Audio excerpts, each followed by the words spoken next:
ಹಾಸನ ಜಿಲ್ಲೆ ಅರಸೀಕೆರೆ ನಗರದ ಗಣಪತಿ ದೇವಸ್ಥಾನದಲ್ಲಿ ವಿಶೇಷ ಪೂಜೆ, ಪಿಪಿ ವೃತ್ತದಲ್ಲಿ ಸಾರ್ವಜನಿಕರಿಗೆ ಸಿಹಿ ವಿತರಣೆ, ಸಾಮೂಹಿಕ ಅನ್ನ ಸಂತರ್ಪಣೆ ಹೀಗೆ ಹಲವು ಕಾರ್ಯಕ್ರಮಗಳ ಮೂಲಕ ನಾಡು ಕಂಡ ಧೀಮಂತ ನಾಯಕ ಮಾಜಿ ಪ್ರಧಾನಮಂತ್ರಿಗಳಾದ ಎಚ್.ಡಿ. ದೇವೇಗೌಡರ 94ನೇ ಹುಟ್ಟುಹಬ್ಬವನ್ನು ತಾಲೂಕಿನ ಎನ್ಡಿಎ ಮಿತ್ರ ಪಕ್ಷಗಳ ಜೆಡಿಎಸ್ ಹಾಗೂ ಬಿಜೆಪಿ ಮುಖಂಡರು ಮತ್ತು ಕಾರ್ಯಕರ್ತರು ಆಚರಿಸುವ ಮೂಲಕ ಗಮನ ಸೆಳೆದರು.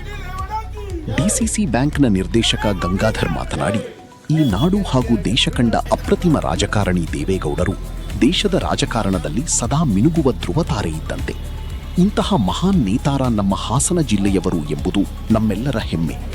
ಇವರ ಮುತ್ಸದ್ದಿ ರಾಜಕಾರಣದ ಅನುಭವದ ಮಾರ್ಗದರ್ಶನ ರಾಜ್ಯ ಹಾಗೂ ದೇಶದ ಅಭಿವೃದ್ಧಿಗೆ ಇನ್ನಷ್ಟು ಕಾಲ ಬೇಕಾಗಿದ್ದು, ದಯಾಮಯನಾದ ಭಗವಂತ ದೇವೇಗೌಡರಿಗೆ ಆರೋಗ್ಯ ಭಾಗ್ಯ ಹಾಗೂ ಹೆಚ್ಚಿನ ಆಯಸ್ಸು ನೀಡಲಿ ಎಂದು ಪ್ರಾರ್ಥಿಸುವುದಾಗಿ ಹೇಳಿದರು. ಮಾಜಿ ಶಾಸಕ ಜಿಎಸ್ ಪರಮೇಶ್ವರಪ್ಪ ಮಾತನಾಡಿ, ರಾಜಕೀಯವಾಗಿ ಅಂತವಾಗಿ ಬೆಳೆದ ದೇವೇಗೌಡರು ಸಚಿವರಾಗಿ, ರಾಜ್ಯದ ಮುಖ್ಯಮಂತ್ರಿಗಳಾಗಿ, ದೇಶದ ಪ್ರಧಾನಮಂತ್ರಿಗಳಾಗಿ ಹಲವು ಹುದ್ದೆಗಳನ್ನು ಅಲಂಕರಿಸುವ ಮೂಲಕ ಸಾಮಾನ್ಯ ಕುಟುಂಬದಲ್ಲಿ ಹುಟ್ಟಿದ ರೈತನ ಮಗನೊಬ್ಬ ದೇಶವನ್ನು ಸಹ ಮುನ್ನಡೆಸಬಲ್ಲ ಎಂಬುದನ್ನು ಜಗತ್ತಿಗೆ ತೋರಿಸಿದ ಮಹಾನ್ ನಾಯಕರು ನಮ್ಮ ದೇವೇಗೌಡರು ಎಂದು ತಮ್ಮ ನುಡಿ ನಮನವನ್ನು ಸಲ್ಲಿಸಿದರು. ಕಾರ್ಯಕ್ರಮದಲ್ಲಿ ಬಿಜೆಪಿ ಮುಖಂಡರಾದ ಕೆವಿಎನ್ ಶಿವು, ಕುಮಾರಸ್ವಾಮಿ ಅಭಿಮಾನಿ ಬಳಗದ ಅಧ್ಯಕ್ಷ ನಿರಂಜನ್, ಜೆಡಿಎಸ್ ಮುಖಂಡರುಗಳಾದ ಡಿಸಿಸಿ ಬ್ಯಾಂಕ್ ಉಪಾಧ್ಯಕ್ಷ ಶೇಖರಪ್ಪ, ಲಾಯರ್ ವಿವೇಕ್, ಜಿಪಾ ಮಾಜಿ ಸದಸ್ಯ ಬಾನಾವರ ಅಶೋಕ್, ಕಿಂಕಿರಿ ಕೇಶವ್, ನಗರಸಭೆ ಮಾಜಿ ಅಧ್ಯಕ್ಷರಾದ ಬಿಎನ್ ವಿದ್ಯಾಧರ್, ಗಿರೀಶ್, ಲಾಲನಕೆರೆ ಯೋಗೀಶ್, ಸತೀಶ್ ಕುಮಾರ್, ಜೆಡಿಎಸ್ ತಾಲೂಕು ಅಧ್ಯಕ್ಷ ಚಂದ್ರಣ್ಣ, ನಗರಸಭೆ ಮಾಜಿ ಸದಸ್ಯ ಹರ್ಷವರ್ಧನ್, ಯಾರಂದಾಂತ ಸೇರಿದಂತೆ ಮತ್ತು ಇತರರು ಉಪಸ್ಥಿತರಿದ್ದರು. ವರದಿ ಚಂದ್ರು ಯಾದವ್.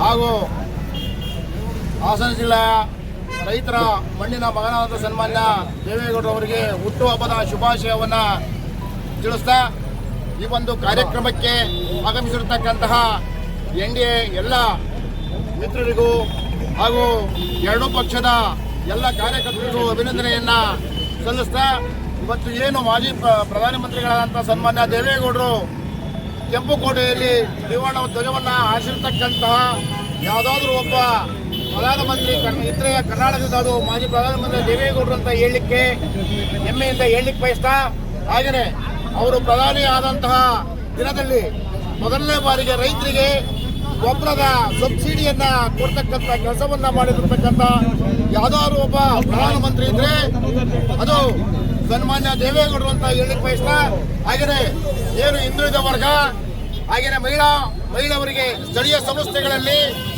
ಮೀಸಲಾತಿಯನ್ನ ತಂದುಕೊಟ್ಟಂತಹ ಯಾವುದಾದ್ರೂ ವ್ಯಕ್ತಿ ಇದ್ರೆ ಸನ್ಮಾನ್ಯ ದೇವೇಗೌಡರು ಅಂತ ಈ ಸಂದರ್ಭದಲ್ಲಿ ಹೇಳಲಿಕ್ಕೆ ಬಯಸ್ತಾ, ಹಾಗೆಯೇ ಇವತ್ತು ಏನು ಎತ್ತಿನ ಹೊಳೆಯ ಕೆಲಸ ನಡೀತಾ ಇದೆ, ಆ ಎತ್ತಿನ ಹೊಳೆ ಕೆಲಸ ಇವತ್ತು ಏನು ಫಾರೆಸ್ಟ್ ಇಂದ ಅನುಮತಿಯನ್ನು ಸಿಗಬೇಕಾಯಿತು, ಸುಮಾರು 10 ವರ್ಷಗಳಿಂದ ಇಲ್ಲಿವರೆಗೂ ಸಹ ಕಾಂಗ್ರೆಸ್ ಸರ್ಕಾರ ಕೇಂದ್ರದಲ್ಲಿ ಇದ್ದಾಗ್ಯೂ ಕೂಡ ಅವರಿಗೆ ಅದನ್ನ ಕ್ಲಿಯರ್ ಮಾಡಿಸ್ಕೊಡ್ಲಿಕ್ಕೆ ಆಗಿರಲಿಲ್ಲ.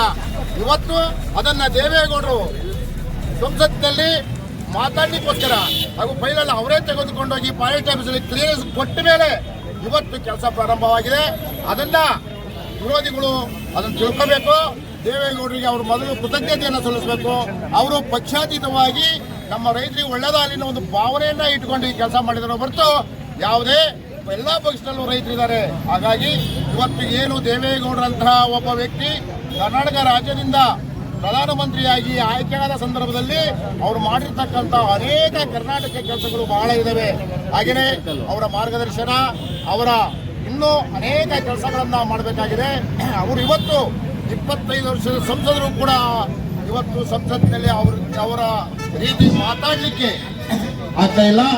ಅವರ ಇವತ್ತು ಏನಾಗಿದೆ, ಅವರ ಚಾಣಾಕ್ಷತನ, ಹಾಗೆಯೇ ಅವರ ಮುಟ್ಟು ಹೋರಾಟಗಾರ ಚಲವಂತ. ಅವತ್ತು ವಿಧಾನಸಭೆಯಲ್ಲಿ 2 ಸ್ಥಾನವನ್ನ ಪಡೆದಂತ ಸಂದರ್ಭ ಸಹ ಅವರು ಹಿಮ್ಮೆಟ್ಟಲಿಲ್ಲ, ಪ್ರಾದೇಶಿಕ ಪಕ್ಷವನ್ನ ವಿಸರ್ಜನೆ ಮಾಡಲಿಲ್ಲ, ಹೋರಾಟವನ್ನ ಮಾಡಿ ಬಂಡೆಯಂತೆ ಗಟ್ಟಿಯಾಗಿ ನಿಂತ್ಕೊಂಡು ಪಕ್ಷವನ್ನ ಸಂಘಟನೆ ಮಾಡಿ ಇವತ್ತು ಕೂಡ ನಮ್ಮ ರಾಜ್ಯದಲ್ಲಿ ಇರ್ತಕ್ಕಂಥ ಎಲ್ಲ ಪಕ್ಷದ ನಾಯಕರಿಗಿನ್ನ ಏನು 94 ವರ್ಷಕ್ಕೆ ಸರ್ಕಾರದಲ್ಲಿ ಇವತ್ತು ದೇವೇಗೌಡರು ಫೈಲ್ ಇಟ್ಕೊಂಡು ಹೋಗಿ ಅದನ್ನ ಕ್ಲಿಯರೆನ್ಸ್ ಕೊಡೋದು ಇವತ್ತು ಕೂಡ ನೀರು ಕೊಡೋಕೆ ಆಗ್ತಿರ್ಲಿಲ್ಲ. ಈ ಕೆಲಸ ಮಾಡಿರ್ತಕ್ಕಂಥದ್ದು ಯಾರು? ದೇವೇಗೌಡರು ಮಾಡಿರ್ತಕ್ಕಂಥದ್ದು. ಫಾರೆಸ್ಟ್ ಇಲಾಖೆಯವರು ಅನುಮತಿ ಕೊಡೋದು ಹೋದರೆ ಕಾರ್ಯಕ್ರಮ ಕಾಮಗಾರಿ ಕೆಲಸ ಮಾಡೋಕ್ಕಾಗ್ತಿರ್ಲಿಲ್ಲ. ಅದನ್ನು ಕೂಡ ಅವರು ಏನು ಕೆಲವರು ಪ್ರಬುದ್ಧ ಈ ರಾಜಕಾರಣದಲ್ಲಿ ಬುದ್ಧಿವಂತರಿದ್ದಾರೆ, ಅವ್ರ ಬಗ್ಗೆ ಅಪಪ್ರಚಾರ ಮಾಡ್ತಕ್ಕಂಥದ್ದು ಅಲ್ಲ ಅಂತೇಳಿ ಅವ್ರಿಗೂ ಕೂಡ ಎಚ್ಚರಿಕೆಯನ್ನು ಕೊಡ್ತಕ್ಕಂಥ ಇನ್ನು ಹೇಳ್ತಕ್ಕಂಥದ್ದು ಇದೆ, ಬೇಕಾದಷ್ಟಿದೆ. ಈ ತಾಲೂಕಲ್ಲಿ ಏನೇನು ಅನ್ಯಾಯಗಳು ನಡೀತಾ ಇದೆ, ನಾನು ಯಾರಿಗೂ ಒಗಲ್ಬಟ್ರಲ್ಲ, ನಾನು ಯಾವತ್ತೂ ನೇರವಾಗಿ ಕಂಡು ಪ್ರಾಮಾಣಿಕವಾದ ಕೆಲಸನೇ ಮಾಡ್ಕೊಂಡ್ಬಂದಿರ್ತಕ್ಕಂಥದ್ದು. 27,000 ಕೋಟಿ ರಾಜ್ಯದ ಬಜೆಟ್ ಇದ್ದಾಗ ಇವತ್ತು ಸೆಂಟ್ರಲ್ IDSFT ಸ್ಕೀಮ್ ತಂದು ಇವತ್ತೇನು ಅಲ್ಲಿ ಕಾಂಪ್ಲೆಕ್ಸ್ ಇದೆ, ಕುಡಿಯೋಕ್ಕೆ ನೀರು ಕೊಟ್ಟಿಲ್ಲ ಅಂತ ಹೇಳ್ತಾ ಇದ್ರು. 18 ಕೋಟಿ ರೂಪಾಯಿಗೆ ಹೆಚ್ಚಿನ ಈಚನೂರಿಂದ ಇಲ್ಲಿಗೆ ಪೈಪ್ ಲೈನ್ ಮುಖಾಂತರ ವಾರಕ್ಕೆ 2 ಸಾರಿ ನೀರು ಕೊಡ್ತಿದ್ವಿ. ಇವತ್ತೇನು ಕೊಡ್ತಿದ್ದೀರಿ ನೀವು? 148 ಕೋಟಿ 250 ಕೋಟಿ ಮಾಡಿ ಇದು ಬಡ್ಜೆಟ್ ಜಾಸ್ತಿ ಮಾಡ್ಕೊಂಡು ದುಡ್ಡು ಹೊಡೆಯೋ ಕಾರ್ಯಕ್ರಮ ಬಿಟ್ಟರೆ ನಿಮ್ದು ಏನೂ ಇಲ್ಲ. ಅಭಿವೃದ್ಧಿ ಹೆಸರಲ್ಲಿ ಇವತ್ತು ನೀವು ದೊಡ್ಡರಾಗಿದ್ದೀರಿ, ಅದು ಬೇರೆ ವಿಚಾರ ಮಾಡಿದ್ದೀರಿ. ಇವತ್ತು ನಾವು ಹೇಳಿದ್ರೆ ಅದು ತಪ್ಪಾಗುತ್ತೆ. ಅಭಿವೃದ್ಧಿ ಕೆಲಸಗಳನ್ನು ನಿಮ್ಮ ಅಭಿವೃದ್ಧಿಗೋಸ್ಕರ ಮಾಡ್ತಾ ಇರ್ತಕ್ಕಂಥ ಕೆಲಸ ಅದು. ಬಹುಶಃ ಯಾವತ್ತೂ ಕೂಡ ನಿಮ್ಮನ್ನು ಮಾತನ್ನು ಹೇಳ್ತೇನೆ, ಯಾರೇ ಆಗಲಿ ರಾಜಕಾರಣಿಗಳು ದೇವೇಗೌಡರ ಮಟ್ಟಕ್ಕೆ ನಾವು ಯಾರಾಗಲಿ ಈಗಿರ್ತಕ್ಕಂಥದ್ದು ಯಾರೂ ಕೂಡ ಬೆಳೆಯೋಕ್ಕಾಗಲ್ಲ. ಸಿದ್ದರಾಮಯ್ಯನವರು ಕೂಡ ಅಲ್ಲಿಂದಲೇ ಬಂದಿರ್ತಕ್ಕಂಥದ್ದು.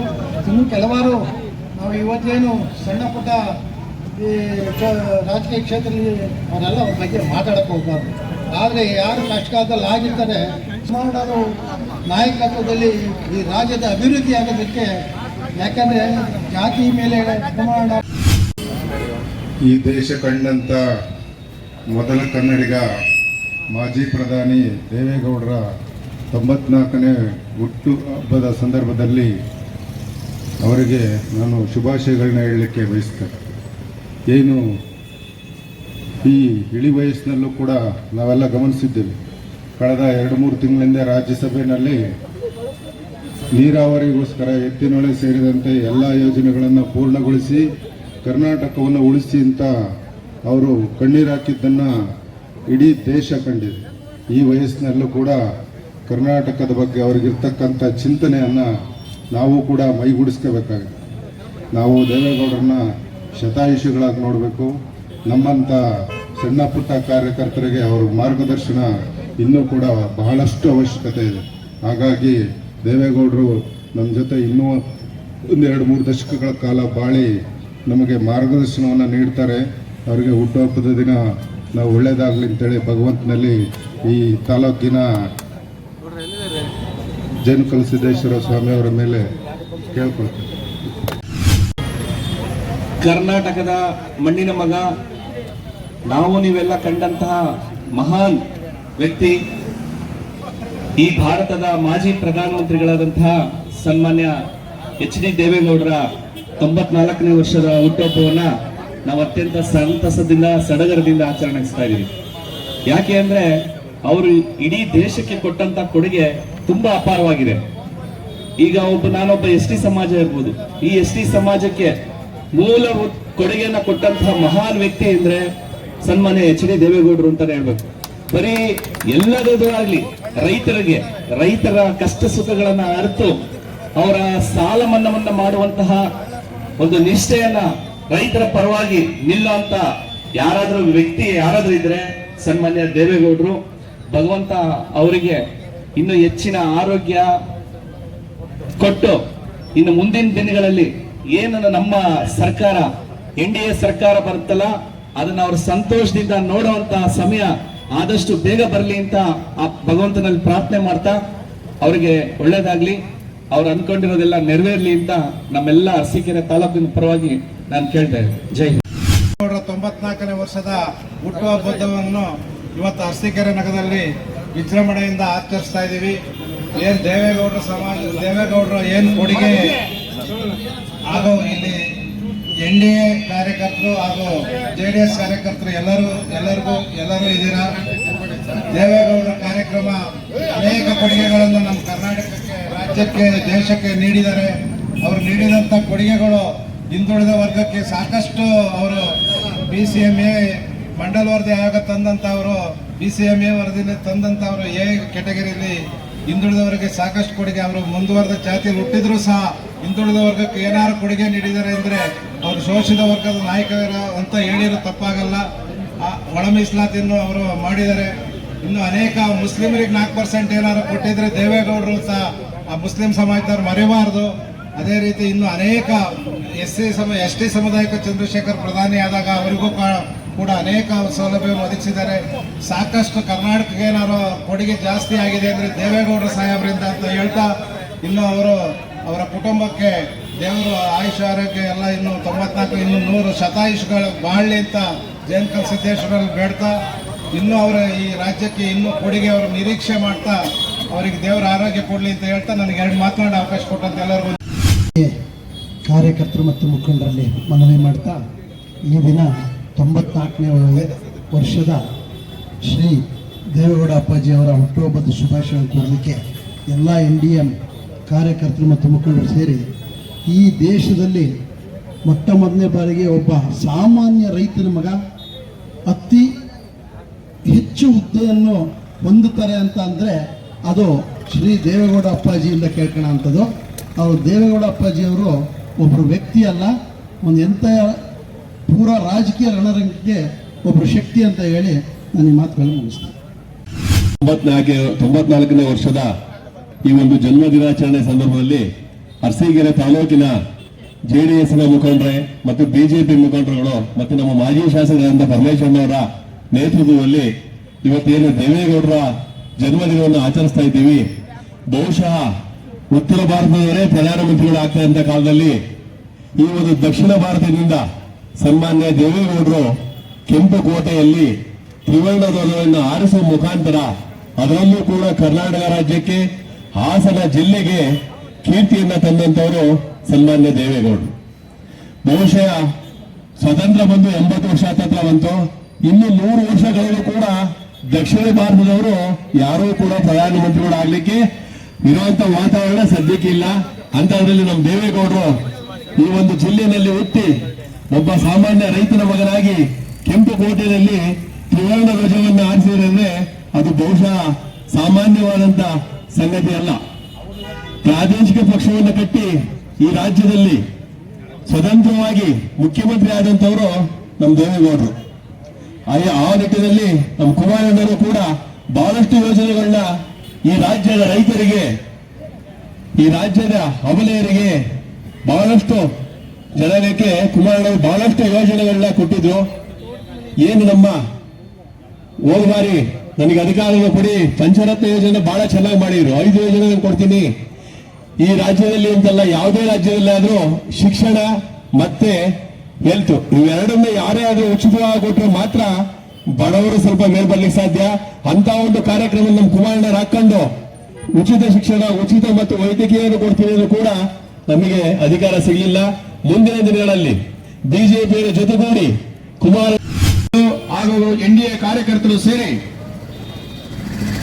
ಮಾಜಿ ಪ್ರಧಾನಮಂತ್ರಿಗಳು, ನೀರಾವರಿಯ ಹರಿಕಾರರು, ಮಣ್ಣಿನ ಮಗನೆಂದೇ ಹೆಸರುವಾಸಿಯಾಗಿರ್ತಕ್ಕಂತಹ ಕರ್ನಾಟಕ ರಾಜ್ಯದ ಹೆಮ್ಮೆಯ ಸುಪುತ್ರರು ಆದಂತಹ ಸನ್ಮಾನ್ಯ HD ದೇವೇಗೌಡಜಿಯವರ 94ನೇ ಜನ್ಮ ದಿನಾಚರಣೆಯನ್ನ ನಾವು ಆಚರಿಸ್ತಾ ಇದ್ದೀವಿ.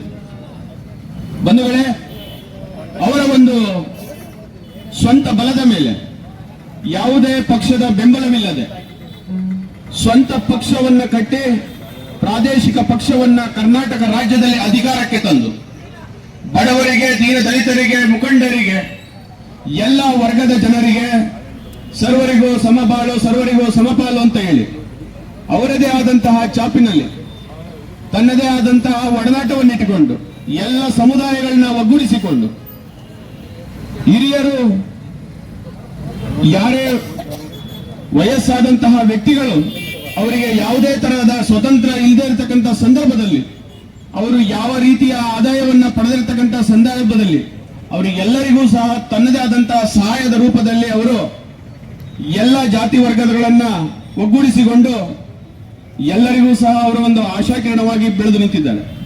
ಬಂಧುಗಳೇ, ಇವತ್ತಿನ ದಿನ ಪ್ರಾದೇಶಿಕ ಪಕ್ಷವನ್ನು ಕಟ್ಟಿ ಕರ್ನಾಟಕ ರಾಜ್ಯದಲ್ಲಿ HD ದೇವೇಗೌಡಜಿಯವರು ಆದ್ಮೇಲೆ ತದನಂತರ ಕುಮಾರಸ್ವಾಮಿ ಅಣ್ಣರು ಸಹ ಈ ರಾಜ್ಯದ ಮುಖ್ಯಮಂತ್ರಿಗಳಾಗಿ ಅನೇಕ ಕಾರ್ಯಕ್ರಮಗಳನ್ನ ಕೊಟ್ಟಿದ್ದಾರೆ. ಎಲ್ಲ ವರ್ಗದ ಜನರನ್ನ ಒಗ್ಗೂಡಿಸಿ ಅವರು ರಾಜ್ಯದಲ್ಲಿ ಶ್ರೇಷ್ಠ ಮುಖ್ಯಮಂತ್ರಿ ಎಂದು ಹೆಸರು ಮಾಡಿದ್ದಾರೆ. ಅದೇ ರೀತಿ ಕರ್ನಾಟಕದ ಹೆಮ್ಮೆಯ ಪುತ್ರರೆಂದೇ ಹೆಸರುವಾಸಿಯಾಗಿ ಕೆಂಪು ಕೋಟೆಯ ಮೇಲೆ ತ್ರಿವರ್ಣ ಧ್ವಜವನ್ನ ಆರಿಸಿದ ಹೆಮ್ಮೆಯ ಕನ್ನಡಿಗರು ಎಂದು ಹೇಳಲಿಕ್ಕೆ ನನಗೆ ಹೆಮ್ಮೆ ಆಗುತ್ತೆ. ಅದರಲ್ಲೂ ಇನ್ನೊಂದೇನಪ್ಪಾ ಅಂದ್ರೆ ಆ ಮಾಜಿ ಪ್ರಧಾನಮಂತ್ರಿಗಳು ನಮ್ಮ ಹಾಸನ ಜಿಲ್ಲೆಯ ಹರದನಹಳ್ಳಿಯವರು ಅಂತ ಹೇಳಲಿಕ್ಕೆ ಇನ್ನೂ ಹೆಮ್ಮೆ ಆಗುತ್ತೆ. ರಾಷ್ಟ್ರ ಕಂಡಂತಹ ಅಪರೂಪದ ರಾಜಕಾರಣಿ